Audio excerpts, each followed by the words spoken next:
Hello. I want you guys to meet my new friend Eek to the podcast. He's here especially for this episode. Hi, Eek.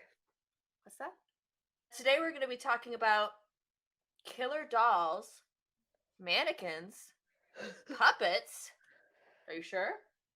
Puppets and AI.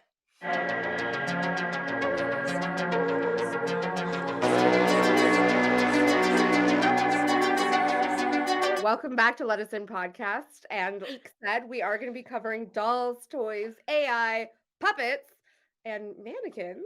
I think there's a specific movie reason for that. I'm Justine, aka JustineUFF. I'm Emma, aka Emma of the Impact. And I'm Crystal, aka Creepin. It's spooky. Talk about dead silence to get I do. Guess what? So I'm going to say one thing. That is my goal. That is the character I want to be. That Mary is Shaw? my yes. Mary Shaw. Yes. You want to be And- children into puppets? Yes. And Weird. not the part where she turns. Can't take a old joke men- from a child? Mary Shaw? Yes. That's I Can't handle a little heckling. No, not From that a part. 5-year-old. Not That made her not the show turn- better. Made her not show the turn- better. Okay. Not the part Okay, where she okay. turns children into ventriloquist dummies. Although I do admire the vision. You have a crush on that old man too? No. No, I do not. He looked decrepit as fuck. Older He's man. not even alive. He's dead. He's not even alive. I'm joking. Okay, big twist. That's a big twist in the movie. It's a fucking awesome twist, though. I fucking It's so love that. awesome. This is literally okay. So I got into a whole discussion about camp the other day and why I didn't like *Malignant*, and everybody said, "Oh, it's camp," and I'm like, "Dead Silence is James Wan's camp." I love Dead Silence so much. It is my favorite James Wan movie, which might not be a popular choice, but it's mine, and I love it. I respect it. I don't agree, but I respect it. What's your favorite James Wan of my smooshie, who is probably not even out of his 40s? Let's not judge me so much, okay? I don't know. I'm the one that keeps bringing it up. I didn't. Crystal like, doesn't I like What's a I James don't know. Wan film you like? The There's a few. Conjuring, Saw, Insidious. Ugh, Those three are usually people's favorites, though. One of those. I hate Yeah. The Conjuring. I hate I it. sh- I'm I like The sorry. I Conjuring. respect. I like The respect. Conjuring too. Yeah, I like it. Hear I me like it. out. That Things what's that- his face is too blandly handsome to be trusted. He's got something weird going on there. Let's not get started on The Conjuring. Yeah. Okay. What's his You- name? Patrick what? Wilson. Okay, whatever. Wilson. I don't trust him. Okay. I don't trust Patrick Wilson. Okay. I don't think Dead Silence is a bad movie. I think I gave it like a 2.5 out of 5. What is better than that? There's too many. It's too reliant on jump scares. You know when they're gonna happen, and that's part of the camp. I'm assuming, Justine, that's what you mean. Like it's so camp. yeah, it's super camp, but the scares just didn't do anything for me. I thought Mary Shaw was lame. I did like the twist. I'm sorry. You guys know I love my hags. I You can't like your wait to- hags. I cannot It's wait to be freaky. one. I That cannot wait to be opening one. scene. Freaky. Come That on. is a with the mouth. costume I am going to do multiple times in my life. I have not done it yet. I have a dress like it. I am ready to be Mary Shaw. And I'm Sorry, here for Eve. that. I'm I here for love that. Mary Shaw. The Isn't part it Donnie so- Wahlberg too? Come on. Who? I love this movie so much. Donnie Wahlberg, yeah, the detective or whatever, yeah. Oh my He's god! such a good gruff detective. Come on. He is. That's He is. That No, was he is. Donnie Wahlberg. Yeah. Yeah. Oh my god! I didn't even realize that. He's good. It's Ryan so Quanten, camp. right? Ryan Quanten's The the main nursery character. rhyme sucks. I admit it. It's It doesn't amazing, Yeah. and they rhyme. repeat it like 5 times in the movie. It doesn't Yeah. even rhyme. It's like Mary Shaw. She had no children, only dolls, and it's like this isn't rhyming at all. What's Mary going on? Shaw had no children of her own, only dolls. It's like a haiku. Okay, so do you guys want a black phone fact? No, No. but I'm gonna give it to you. Okay. From the short story, and for those that are really big fans of Black Phone, The grabber's name is Albert Shaw. No relation. They take a boat ride to her fucking mansion. Why does Mary Shaw have a mansion as a She doesn't have a mansion. Oh, okay. Let's get serious here. It's not a mansion. Whoa. Okay, so something that's interesting about it. Take a boat ride into it. All right, if we listened to the flashback that the old man who runs the funeral home told us, that it's the Guignol Theater, which was the big deal theater they went to, which is an ode to the French Grand Guignol Theater that happened back in the but she clearly lived there, and all her Excuse me, dolls were I am there. being nerdy. She did live in the theater, like people do that, whatever. But anyway, she did live there too. It was the theater. She didn't own it. We're not saying she's like rich, okay? I don't know why I have a thing against rich. They had to take a boat ride to get to it. Yes, they did. It was a theater. So the Grand Guignol Theater, I might have mentioned in our Universal Monsters episode, but I know, right? He prefers talking shit. No, it's because I said monsters, and he prefers interdimensional being than monster. What if they don't come from another dimension? He's talking about personally. Oh, okay, like a Cenobite. He doesn't mind monster, but he prefers interdimensional being. Okay. So you made yourself a pretentious puppet friend. Of course I did. Wonderful. Anyway, the Grand Guignol Theater. Basically, before Beastie, we like Beastie. It's cute. Bestie right? Beastie. Bestie Beastie. I like Beastie. Okay. I'm sorry. The Grand Guignol Theater, which I might have mentioned a little bit in the Universal interdimensional being franchise, like Frankenstein and Dracula, who are only in one dimension. I love you. And I'm starting to I have to stop talking to the puppet. It's going to be a problem.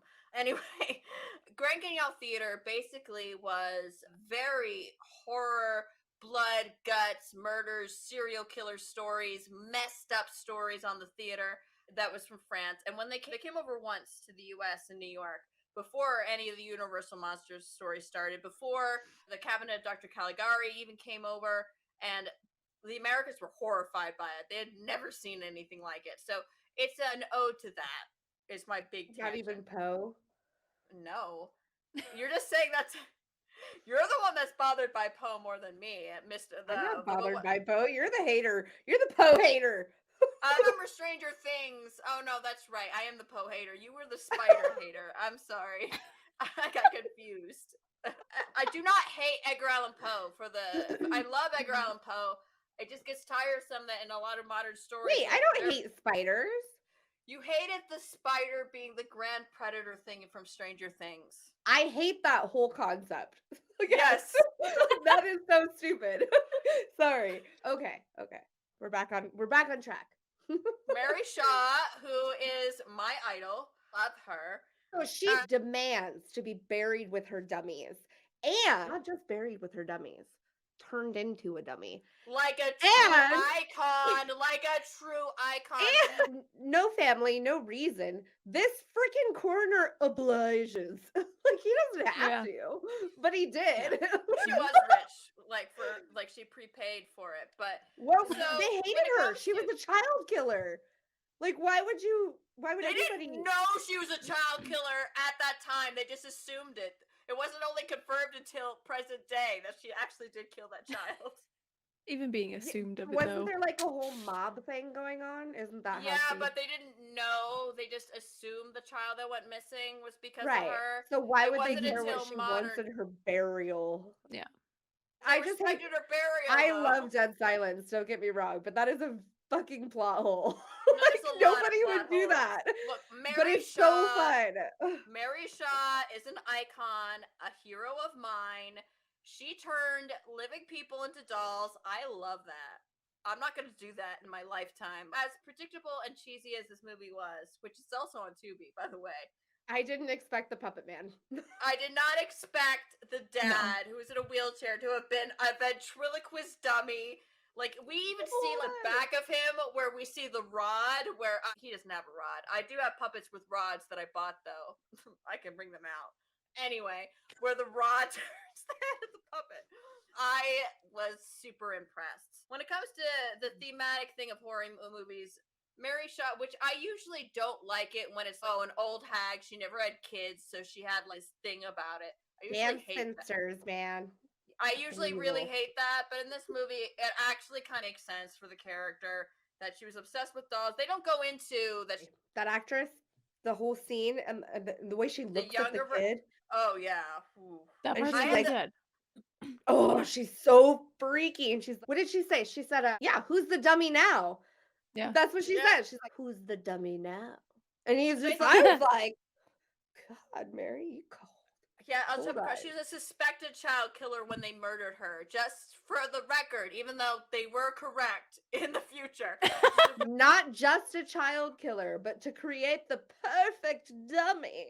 The perfect dummy! Which was a little boy that heckled her for saying that, but it's more than the fact that he was heckling her, Justine. It's more than that. He said that her dummy wasn't real, and that was like her child. It was her surrogate. So that's the whole psychological thing behind Dead Silence, is that these dolls were like her surrogate family. Oh, so that's what she said. She didn't say who's the dummy now. She said, is it real enough now or something? Oh, yeah, something no, like that. She definitely calls him a dummy. I'm pretty sure. I just watched it today. Said both. I'm pretty, yeah, maybe both. I felt like I was mixing up the like, who you calling dummy? And then who's the dummy now? But something like that, like, is it real now or something? But yeah. We find out in the future, which it totally doesn't matter when we find this out, and she kidnaps the child that heckled her. She takes out his guts. We don't see that happen, but we see the doll that she makes. It's disturbing. It is. It's freaky. And we get old lady crawling in a crawl space, which I have a very big sensitivity for old people being raised by my grandparents, but I fucking love it in this movie. Old lady ghost, because she's a ghost in this. And I love Mary Shaw. I am a Mary Shaw fan. The lighting is so good too. It's so blue. It's that and then the moments with the dummy 2000s. Where it's red and it's like flashing red, and he like his eyes like move. Ooh. Spooky. And Mary Shaw's like behind him in the curtains. Ugh. Yeah. I don't know. Dolls are freaky. And I love the whole scene where they're like, she's in the dolls, kill the dolls. And he's like shooting the dolls and stuff. And they're like, and you can't scream because she'll get you. And that's like what happens. See, I can't agree that dolls are freaky. This is one episode where none of these movies had any effect on me. I think that dolls are Dead not Silence scary is the only one that's actually scary to any degree. And it's not because of the dolls. It's more Mary Shaw in the dolls and turning people into dolls. And the fact that you can't scream, because I scream. I'm a screamer. Me too. No. I jump scream all the time. I'm like, ah! Like every time. That's me. Your tongue would get ripped right out. You'd be fine. I would be gone. I'd be dead. I'd be fucking dummy. Mary Shaw would get me, and I would be, yes, queen, please. Yes. I love Mary Shaw. I love her design, the eyes, everything about her look. She's very like bug-eyed and she's one of my favorite horror villains. She is a super underrated. I think part of why the movie is a little bit muddled is because of, as I didn't even realize, Donnie Wahlberg. Just like Malignant as well.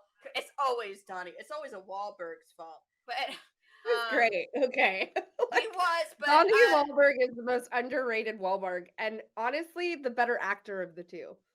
Ooh. I don't really care about the Wahlbergs. That like whatever. But and I'm from Boston area. That's like blasphemy for me to say. Donnie's got moves. Okay. Sorry. Okay, moving on. It's all good. Move it. Feel the vibration. Still performing. I'm just saying. Really? Yeah, they're wow. still performing. Oh, Crystal, you're really. I follow him on TikTok. New Kids on TikTok. Can't picture it. I can't picture Donnie Wahlberg on TikTok. I don't know. Their band is their group. Yeah, they still perform. That's what I'm saying. That's why I know Donnie's got the moves, and he's super fit. He can dance. Like he's got the moves still. That's wild. All right. Anyways. So to wrap up Dead Silence, I think I'm a big James Wan fan, even though I'm not a Conjuring fan. And I assumed you guys were going to cover the whole Annabelle thing because I do not like the Conjuring series.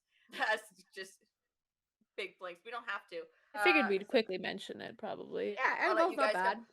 But It's as we mid. wrap it up, I think that James Wan always has this a little bit of an obsession with the police procedural, which really works in Saw. And it works in Malignant because you guys don't like Malignant because whatever. I liked Malignant. Okay, good. You're cool like me then.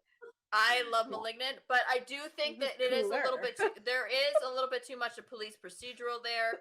Sometimes the police procedurals in his movies muddy up the main plot and point of the movie, and that is definitely Dead Silence. Even though Donnie Wahlberg kind of just disappears.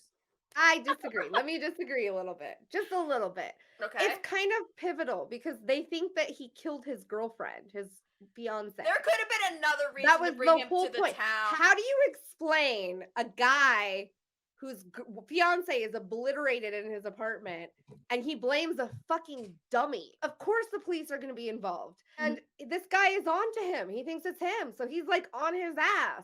Well, all this shit is going down in this town because Mary Shaw has obviously got something going on with old lady. She definitely has something going on, and it's all rad. I love her. I think where Dead Silence falters a little bit is it's over stylized sometimes, and it's got this James Wan. It's very early 2000s. It's like where everything's got the it's red or blue jump cut. And like our the blandly handsome main character who's actually decent, was doing Glorious. Actually, the recent film Glorious that hit Shudder, he's the main in that too. I nailed that. I could tell you that you nailed it. Thank you. But you know what I'm talking about? Like the climax happens, we discover the twist, and it's going through all the moments where we're zooming to this moment, we're zooming to this reveal, we're zooming to that reveal, and the music is like the piano and the Saw music. It's the Saw music. It's the exact music. It sounds exactly the same. Yeah. I agree. It feels exactly the same. I was like, why the hell do I know this? I didn't mind Annabelle. It's okay. Yeah. Which Annabelle? I don't remember which Annabelle. Is that Annabelle Origins with the like hallway scene? Where I think you're thinking about Annabelle Comes Home. I don't know. There's Annabelle Creation, which is where the you one hear that's the footsteps, but you don't see anybody, and it sounds like someone's running towards the door, and the door shuts, and then it opens, and there's a lady that runs into the room. That might be the prequel. Annabelle Creation. Maybe Creation, yeah. That's such a good scene. That's my favorite Annabelle movie by far. Is the Annabelle Creation. I think that one's the scariest. I think that's the most effective. It's got like the Manson plot, right? Thing going on with it. Which is the one where it's just a bunch of teenagers and they're left home in the Warrens' house. That's the one that I could tolerate. Yeah, that's Annabelle Comes Home. That's the one where there's like the Warren Museum or the little room in their house, and she was told like not to go in there. But she did. Woke it up or whatever. Anyways. I was like, okay. Yeah, no, that's not the one I'm thinking of. The one I'm thinking of has like the Manson plot, like the culty plot going on, and that's what like possesses. Oh, that's Annabelle. That's just Annabelle. Okay. I love that. The couple. Oh, you mean the pregnant Rosemary's couple? Baby? It's basically Rosemary's Baby. So that's with the pregnant couple. Like she's and it has the lady. You hear the footsteps, and all of a sudden the door like opens up, and it's like a lady comes through, and it's like a grown lady. Do you know what's? I remember the little girl running towards the door and then turning. An old lady. Yeah, that one. That's Annabelle. Yeah. Freaky. Yeah. Freaky saying for sure. That's what does Annabelle stand for? Is she like a surrogate? I think she's possessed by a murderer. But isn't the real Annabelle like a Raggedy Ann doll? Yeah. So what does it mean? What do you mean? What does it mean? The murderer. They don't know. It's possessed. The murderer. Yeah, her like soul went into Annabelle. Is it a demon or a murderer? In real life? Are you talking about in like real life? Whatever. I don't know. Oh, I don't know about the real life one. I don't know. It's like a origin story. I actually don't know. Movies, it was like a murderer. It was a very Manson-like situation. It was a follower of this guy, and they were going like to different houses and murdering people. The Warrens they got were killed. fakes, you guys. I'm so glad we're talking about Annabelle. Me too. Okay, so I don't disbelieve the supernatural. I think there's a lot that's beyond human comprehension. That doesn't mean you can't enjoy the movies. You can, but even the movies. They're solid. It's just, Yeah. fortunately, they're solid enough to keep getting made. Annabelle, I only know Megan too. Excuse me, Megan. I'm could very end up excited for being Megan. Yeah, I think you're right. What you said in the I'll watch intro. it. Yeah. that it could know. be where all the fun stuff is in the trailer, or it could be fun. I don't know. I'm excited for I'm Megan. hoping it's going to be my Malignant, because I did not like Malignant, and I feel like Megan is like cool as shit and so relevant in a way that didn't feel pandery. Like, they nailed it with that like whole dance thing. I don't know if they knew that it was going to take off like that. They did know. It's okay. So it's. I Jason don't like to Blum. give them that much fucking credit, to be honest. I because do. these guys are usually stupid, but Jason Blum dressed up like her, and now I'm like, wait, maybe he is really smart. Like, cool. Jason Good Blum marketing. I don't know. knows what he's doing. Okay, so short story. Ethan Hawke was in a Is this about diner M. Night once. Shyamalan again? No, this is not about M. Night. No, this but Back to Ethan Hawke. That's right. Okay. Yeah. Yeah, but not really. It's more about Okay. Jason Blum because I know all things horror. It's funny how A24 has its own branding, but we don't know the producers' names. Their names aren't synonymous with A24. There's a certain look and aesthetic and production design that goes with A24, even though their films aren't always funded by A24. Sometimes it's just distributed, and sometimes it's just produced. But with the horror independent houses, because right now Blumhouse has a deal with Universal that ends soon, actually. Roger Corman's another one. We know Corman from American International Pictures, or Charles Band, those of us in the horror community. Jason Blum, though, was one of the more famous ones, one of the more recent ones. But anyway, Ethan Hawke was in a diner, and he sees this guy walk in with his ex-girlfriend, and he's, that's annoying. This is a story from Ethan Hawke, so it's his perspective. And the guy comes up to him and says, I saw you in this thing on stage. It was amazing. My name's Jason Blum. I really want to be a producer. Ethan Hawke's like, who wants to be a producer? Who thinks that's the job I want? I don't want to be an artist. I don't want to be an actor. I want to be a producer. So that really sums up a lot about Jason Blum, actually. It does. And here's the thing. I talked about this when he dressed up as Megan. I said, for one, I developed an immediate crush. I love this man. I started to M. Night Shyamalan more because of that story. But the minute that Jason Blum dressed up like Megan, I was like, head over heels.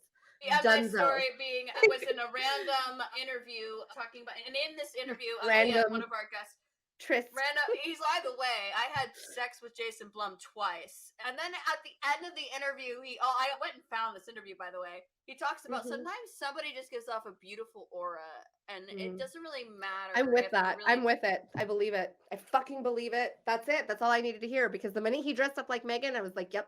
Man, so M. Night, I know and Jason Blum is the ship you didn't know you needed. I did not know. It's changed my whole life in the horror community. It has, because come on, look back at how much shit I've talked about M. Night Shyamalan since the beginning. And I even talked shit about Jason Blum a few times about how shit's gone like just whatever for a while there. But now I'm like, nope, this man, he's on another level that I did not know. And the minute he dressed up like Megan, I'm like, the reason these guys nail this stuff is because in the horror genre that they've lived and breathed for so long, the only way that they get shit done is by grinding. And who else has to grind like that to get anywhere besides influencers? Like, as far as like media goes, influencers, social media campaigns, that shit's not easy. Like, you have to fucking grind. It's production. And you have to know, like, wanted to be a producer. He knows the game. He knows the game. Like, so to a degree, I feel like they put that dance in the trailer, and that was really smart. And the sunglasses coming off. The sunglasses for sure. Come on. The attitude, that's easy, but the dance is so weird, but on trend with what we see nowadays. It's just so smart that I have a tough time believing that people can predict stuff like that because you Well, can't but even predict trends on TikTok like at all. Like what TikTok dance I trend is don't going think to they take off. predicted the Mhm. TikTok trends and people doing the Megan dance. I don't think they predicted that. But I do That's what think I'm that saying though. Like, did they know like that? How did like that is why it's so big. It's because people wanted to do that dance immediately and I it just love caught seeing wildfire. everybody do the Megan dance, especially the kick at the end is what like I really love sells it. it. The like that's my favorite part, the The arms. sway. She does the arms. Then she takes what I think is a paper cutter or from the fax machine. Yeah. She takes the knife part. Like I already love this movie. Love I don't it. think they expected it to become a trend. No, but I do think that they expected it to become popular through the camp of it, whether the So movie let's is talk that about the campy or next not. step. The minute it got popular, we already have a doll franchise that's just taking wildfire. Like the Chucky franchise is doing great. Solid, it's relevant again. It's good. It's so good. And They're you so have this cute franchise, together. and then you have Megan take off from a trailer and become a TikTok trend, just viral trend. And now they're like capitalizing on it by having like beef. Come on. This is brilliant marketing. Like It is good marketing. I'm in love with it. I'm in love with it. And I love the fact that it's horror because I've noticed, especially in the last couple years, horror is on another level. It's just Mhm. the popularity of it. There are two doll movies that I watched that I know you guys didn't get a chance to see. There is a lot of young women being bathed. Not the actresses are of age. It's not like that. Otherwise, but it's one was a South Korean film called Suddenly in the Dark, which I was excited about. I could only order it via disc. I could not find this movie. It had like only over like 760 something odd logs on Letterbox. It has the synth score, and it's this whole insanity thing, and so it's basically this like every Hallmark movie almost, where a married couple almost they take in an orphan woman, young woman who's 19, who becomes their maid slash au pair, and it just becomes this: is the wife crazy that her husband is having an affair with this young woman or not? And it's like DC that. Andrews, full circle. Right? Like I'm not a big fan of the whole is she fucking crazy story, but it did have some interesting shots, some very cheap shots with the budget they had, where you can tell they took an actual prism they picked up in some kind of shop and just put it in front of the camera, and it looks like kaleidoscopy. I'm saying it's not worth watching. You have to go out of your way to watch it, but it is a lot of that storyline. But there is a wooden doll. The reason there is a doll in this story is the young woman who's 19 who comes in with the doll. Another part of that's interesting is the wife is also dealing with her own sexual feelings towards this girl. So there's that too. A long Ooh. bathing scene, lots of suds down the back kind of thing. This young woman has a doll that her mother gave her that told her that this wooden doll would give her protection, and the doll ends up haunting the other woman without spoiling anything too much. It's a movie from 1981. We live in these modern times that but still the old world ways still exist, and there's still a fear of them no matter what culture you live in. And in South Korea it's in the form of a certain shaman magic, so that's what the Mm. story is about. But it mostly feels, wow, women are crazy to me a little bit I've much to be seen enjoyable. have you seen Trilogy of Terror with the Karen like Black, yes, the yeah, Zuni dolls, yeah. the Zuni doll. Yeah, okay. Because I've that heard of that it one. sounds so similar to what you were just talking about because they acted like she was crazy too. But she And turns crazy at the end. she Karen does. I Black. think yeah. I love the Trilogy of Terror. I'm pretty sure that's the one that has the graveyard rats too, but I could be wrong. And possibly one with a ring that like sucks the life out of the wearer, grants some wishes. I don't remember. I get a few anthologies mixed up with like Creepshow. I watched them all a Mhm. lot when I was younger, and I have always loved anthologies. But Trilogy of Terror is a good one. It's a good anthology. And the was is ZD or Zooty dolls? Zooty, Zuni. Zuni. Zuni dolls. Zuni, Zuni dolls. Yeah. That one's good. I love And Karen he's such a Black. cool character. Always love her. Like he's so Yeah. cool looking. And it's something about taking his belt off, right? If you take his belt off, you like activate him or whatever. Do you I remember? don't remember that. I feel like there was a belt. I remember an oven scene too. I Oh, remember I that. didn't get a chance to rewatch it. I wish I did, but I did not. But the last one I watched that you guys didn't see is if Lana Del Rey wrote a movie, it would be this movie. Yeah. And that, yeah. It's called Marie the Doll. It's from the late 70s. It's basically about a young woman who, again, orphaned. Think about orphans. With these writers. She's 17 and she lives with her grandparents and she comes across this young man. He's young. He's like in his late 20s, but still she's 17, he's in his late 20s, not appropriate.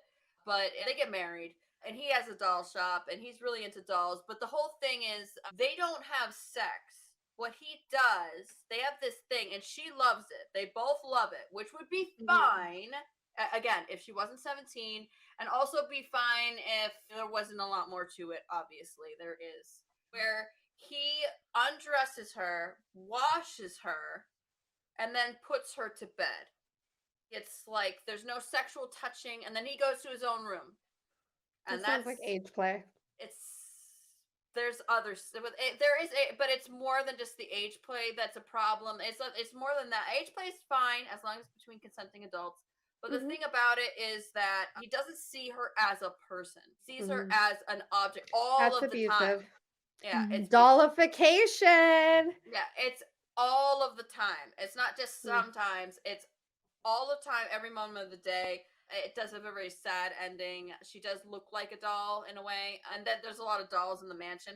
And to me, also, this reminds me of in the real world, sadly, if you're like a little weird or crazy or whatever, if you're poor, you're weird or crazy. But if you're rich, you're just eccentric. You're just eccentric. Yeah. Woo!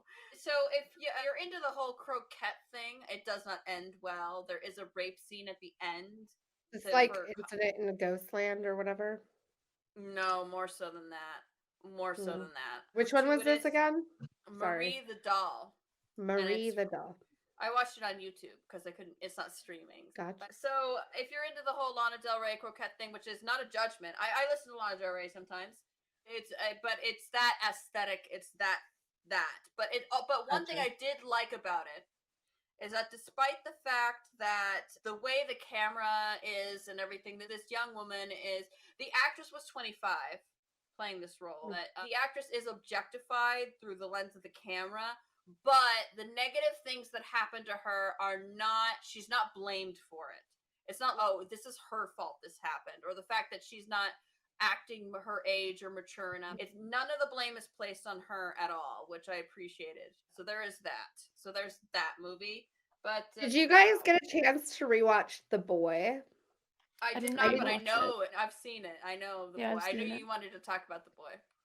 I didn't get to rewatch it either, which I will actually probably tonight because I really like The Boy. I like Brahms. That's a whole nother discussion. He did murder a little girl as a little boy. He was a little boy. He's but he still murdered a little girl. He's very grown. No. This movie threw me for a loop. I didn't expect it the first time I watched it, so I really enjoyed it. Didn't see it coming, and I hear there's another movie similar with like people living in the walls or whatever, but I haven't seen that one yet. And I know you brought it up before, Emma. The Boy, I really did. It's a spoiler in The Boy that someone's living in the wall, but we've already talked But if you don't know this by now, you cannot be on TikTok in the like horror side of things or on the like horror thirst trap side of things and not know that Brahms is a person, because like he's all over my For You page. But I'm weird, so maybe he's not all over yours. I've never seen anything about him. Brahms, Ghostface, Jason, Michael, all those thirst traps are on my page. There are Brahms thirst traps on your page? Oh yeah, there's so many thirst edits of Brahms. Really? That is so random. Yeah, and they are effective. You're gonna have to send me one because now I'm curious. I will. Yeah, I really like The Boy. I thought it was really effective, but I also like her, the girl that plays Maggie from Walking Dead. I can't remember her name ever. Lauren Cohen. Yeah, that's she's great. And I feel like she should get more credit and get more movies because she's so good. Wait, which character in the Yeah. She's the woman Maggie. with the short hair? Maggie. Yeah, Oh, Maggie. Maggie. Okay. She was with okay. Glenn. I Yeah. love Glenn. I think the parents were more assholes in the end because they left this young woman alone with their son they know could be murderous and might murder her. Didn't tell and her they killed everything. themselves. And Yeah. they left Brahms to survive on his own. Like, they left everybody. Like, okay, I get this has been a burden, but you could have dealt with this, like, years They didn't ago. just leave. I They mean, they killed left the themselves. planet Earth. I know, but I just, like, they could have dealt with this in some That is such a more... haunting scene, though. I've never I seen... did not... That was the most unexpected scene for me, actually. Me too. I've Yeah. never seen that happen on screen before. For anybody who's not aware, they fill their pockets with rocks and just walk out into the lake together. That's... I saw that in the Virginia Woolf story. I could never, like, that No, me drowning makes me... I can't even watch, like, it's hard to watch. I, like, hold my breath when I see anybody suffocate on screen. So the idea of that, that scene is so haunting because of it. Yeah. Do you guys remember the movie Small Soldiers? No.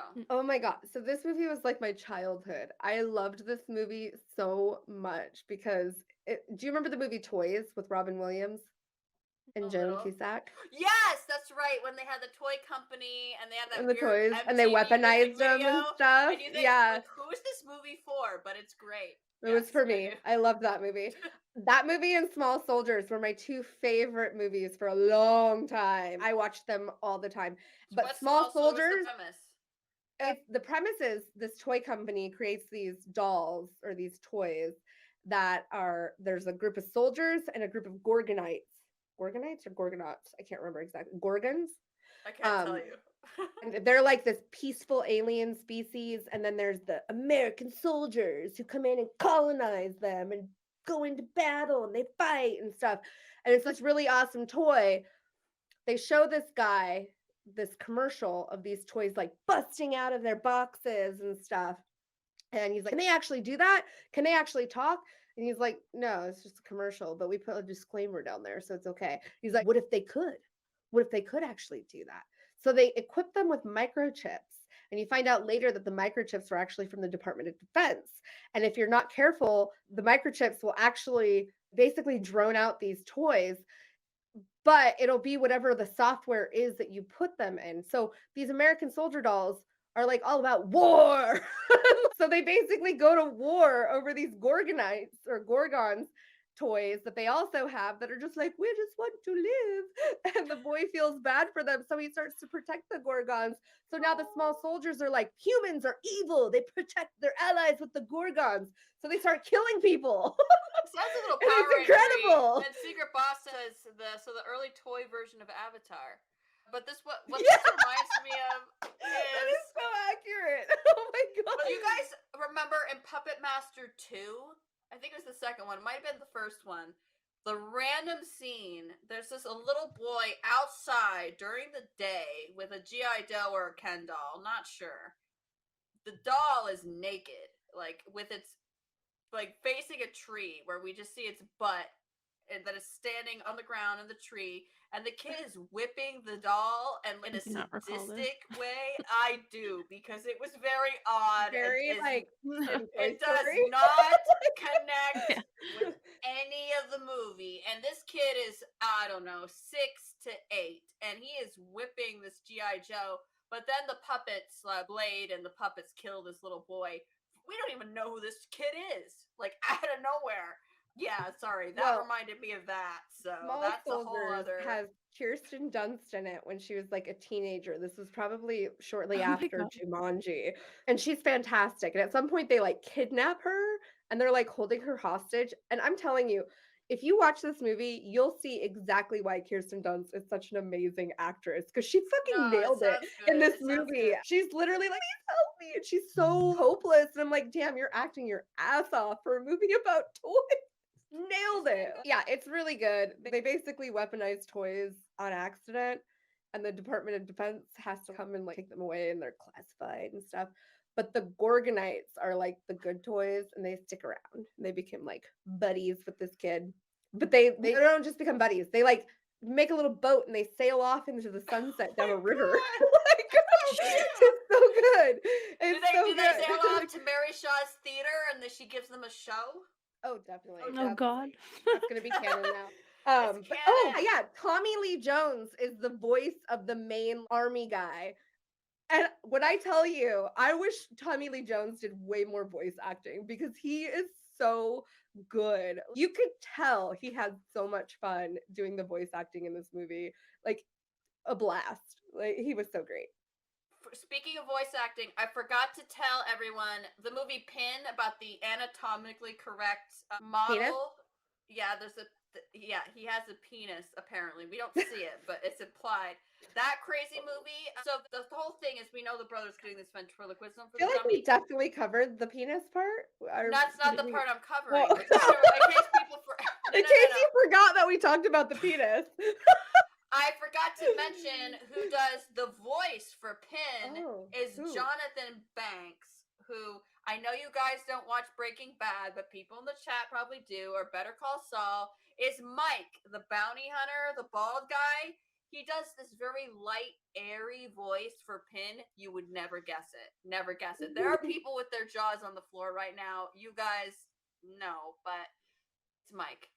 Mike does the voice of Pin, and it's crazy. Scatty Fox brought up the Barbies and toy soldiers. Yes, there are Barbies, and they are objectified by the soldiers and made to dance and perform. They're like, ooh, ah, and like they're like all about these Barbies. But they are really creepy looking. They don't look like normal Barbies. They look like knockoff Barbies. Like they had to be careful with that, maybe. I don't know. They look off. They look like a twist between a doll and a Barbie. Like I don't know. They looked weird. But yeah, they're in there and there's like humor around that. It's a funny It sounds cute. It sounds very Yeah, I'll have to 90s watch or it. late 80s. It definitely is. Yeah. I think it's 96. Hold on, let me tell you. Can I get real nerdy with you guys for a moment? 98. Never. Not on this show. I am going to try to not cry while talking about this. I'm not. Is it Star Trek? Yes. Oh God. It's gonna be short. I promise. One of the most pivotal stories of AI for me is Star Trek Next Generation. Big Star Trek fan in general, but especially Next Generation. I had a big crush on Lieutenant Commander Data, who is the android. They don't like the gold guy. He's gold with the yellow eyes. Yes, the hot one, obviously. Not Captain Kirk. Next Generation is Captain Picard. Oh, sorry. Sorry. Sorry. I'm all about evil Data / Data's older brother lore, bad boy android lore, obviously super hot as well. Hold on a second. Let me look this man up. He looks the same. Bruce Banner's the actor, but it's all about Data. It's all about. He does look like he has more suave as lore. Yeah, he does because he has more personalities. Yeah, you can all the pictures of him. He's like, you did that perfect. There's a meme for people that are Star Trek fans. Trust Data, not lore. You get it? No. Data, no. I think that everybody should live that way. Yes. Okay. Data as in information as opposed to lore. Anyway, whatever. Okay. Play with lore, though. You know what I'm saying? Why not both? Why not both? Why choose? Because in first season, Denise Crosby, her character has sex with Data, and she's also in Dolly Dearest, the mom in that movie. But we'll get to that in a moment. She also is the mom in Pet Cemetery. If you can't get Dee Wallace, Denise Crosby was there as your 80s mom with the blonde hair. Anyway, two of the really pivotal stories about AI in Star Trek Next Generation is Measure of a Man, when another lieutenant commander comes onto the Enterprise and basically says, I want to take Lieutenant Commander Data apart. He's built by a genius scientist, Dr. Ani In-sung. Anyway, he's an anomaly. You can't just build a Data, is the point. So this guy comes off and says, I want to take him apart to learn how to build many of them. And they're like, you can't do that. Look, Lieutenant Commander Data's our friend. He's a person. You can't just decide to take him apart. and where you Right. can't put them back together again. And the name, stop it, you guys! I'm sorry. You guys I hate all of leave. this. I hate this. Fine. No, It's keep over. going. Come on. Let's kill Crystal. Let's take her apart and put it back together. Fine. And then the other episode is Lieutenant Commander Data builds his own daughter, and he builds her better than himself, so she learns to process emotions, which is something that her system can't handle. So she's gonna have to break down, and he has to deactivate her himself. And I'm not gonna cry. And Crystal, okay, I'm done. I have to lose all the might cry. nuances. I have a visceral reaction towards Star Trek because I hate it. And I'm so sorry. I'm sorry you sorry. have. I love taste. Chris Pine. I love Chris Pine. And I love Carl Urban. And I love Anton Yelkin. You just like them. That's fair. You literally hate on lots of things. Yeah, but You hate on my shit all the time. different. That's the relationship you and I have, Justine. Yeah, that's true. Crystal is Switzerland and Canada all in one. I'm allowed to hate Happy things. feed. I'm not judging you. I know. I think I love that concept, the idea of what makes human There's a and whole AI. trial, okay? There's a whole And- trial that happens about how it's going to be historical, and the fact that the Data himself, like the idea of what it is to be sentient, and how he's a race, essentially, and then, but basically people or other beings within the Star Trek universe that are considered disposable are sent to do the hard work. Are Did treated you ever as watch the disposable. show Humans with Gemma Chan? No. That one's really good. She's such an amazing actress, but I swear to God, every role she's in, she plays what could be a robot, but she's not a robot. Like in every role, even in Crazy Rich Asians, you're like, are you a robot? Because you're too perfect. The way she's so ethereal and like calm and soothing with her true voice. It's ridiculous. She's a beautiful woman. But she's in that Humans show, and that's basically about how they're all AI and robots, but they're starting to blend in, and people are hunting them because they're broken, because they have humanity and they've become sentient. But the idea of where are you sentient is that when you no longer have to be commanded to do things, that you do things by choice. It's interesting that you bring that up also because a movie that Crystal, I know you watched for the first time today, that I think really touches upon this is Her, which isn't so much about AI, but it's about the concept of love itself. What you were saying about Justine is the idea that truly loving somebody is not just loving who they are for you, but loving who they are for themselves, their wants and their desires.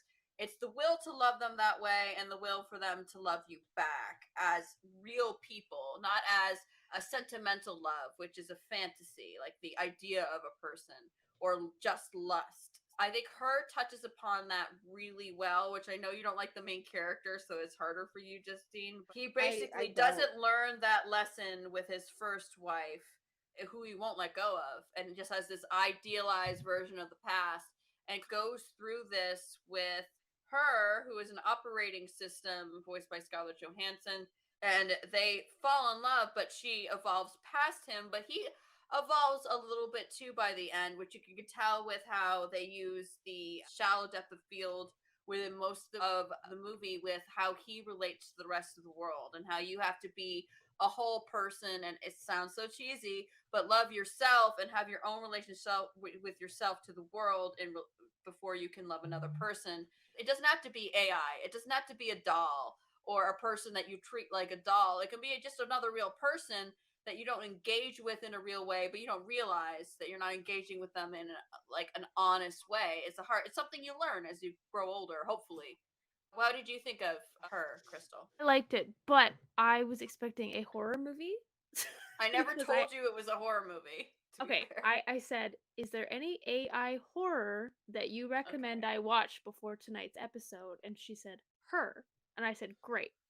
So I tossed it on, and I was like, sorry, I should have prefaced that it's not a horror movie. Horrific. I just thought it was a pivotal movie to the idea of free will, sentience, because Scarlett Johansson's the AI does gain its own sentience and moves on from its destination, and It's a pivotal idea. It's not going to be Megan, who was the inspiration for this episode, isn't going to be that deep.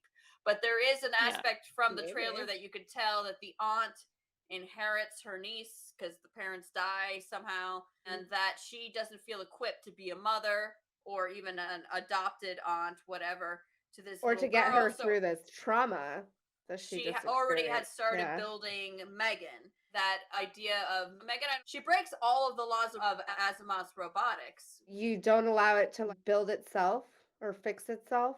It can't repair itself or make more. And it cannot become self-aware or something? I had it written down so I didn't get it muddled. Okay. So from iRobot, so 1, a robot may not injure a human being or through inaction allow a human being to come to harm. Number 2, a robot must obey orders. You could also hear these rules in Rob Zombie's songs sometimes, just so you know. I know I've heard it in a few. I can't remember. Probably More Human Than Human, which is technically a White Zombie song. Anyway, number 2, a robot must obey orders given by human beings except where such orders would conflict with the first law. Number 3, a robot must protect its own existence as long as such protection does not conflict with the first or second law. Yeah, but isn't the fourth law that the robots can't create more robots? Not according to my Google search or the book. There's a lot of stories that are told based off of, including Star Trek Next Generation, off of Asimov's rules of robotics and fictions. There's definitely probably something that has built up on top of that you've seen, for sure. There is only 3 laws. So, definitely should not let robots create other robots. No. I don't have a problem with it because Data created Lal and no, it's something about like their software. Like they can't like create or fix their software. It did not go well. They can't repair themselves in any way because if they can do that, then they can improve upon themselves and then become sentient and start breaking the other laws because they'll have choice. Like the Army of the Dead in Army of Darkness. That's so crazy you bring that up because I'm wearing Army of Darkness shirt. Wow. We're a very small podcast, so we don't have sponsors, but Fright Rags is having a Black Friday week. And okay, so what I was saying in our chat, totally unrelated, that I forgot to mention, so Joe Hill, who wrote the short story for Black Phone, he showed 2 prints of the Fright Rags Black Phone shirts that he got, and I am disappointed in him. I am disappointed. I still love Joe Hill. He's a great writer. I have 20th Century Ghosts, which is where Black Phone comes from. I have Horns, Nosferatu. Anyway, he did not get the best print, which is the one that I got, of course. There's one print where it has the grabber and there's like a phone. It sounds so dumb, me describing it. And the kids are like in little like paper dolls. But it has little devils around it, just like the old-timey magicians, like vaudeville, the whole ventriloquist thing we're talking about. It has little devils, just like the old magician that he was called the King of Cards. He also did some ventriloquism. He was not a child murderer at all, but he, not in any way, but all his posters, if you look up Howard Thurston, there's all these little devils, just like the shirt. And that is like the perfect, I didn't look up who the artist was, but whoever that artist was or made that idea, brilliant, because the grabber is a part-time magician. I think a lot of those shirt companies are having sales right now because I could have sworn I saw one for Cavity Colors today too. Yeah, I got an email for Cavity Colors. Yeah. So do your shopping now. I don't know why I didn't wear my Krampus shirt today. Oh, you can wear it next time. I didn't want it to be Christmassy, but it has the I have a Krampus shirt, but it's not a movie Krampus shirt. It's just a general Krampus shirt. So we should wear them mine's on the like same night. It's got the toys and stuff. But these aren't going to be like have they made that bear from Krampus into a doll? Because I would buy that. No, I cannot find that kind of shit anywhere. It drives me crazy.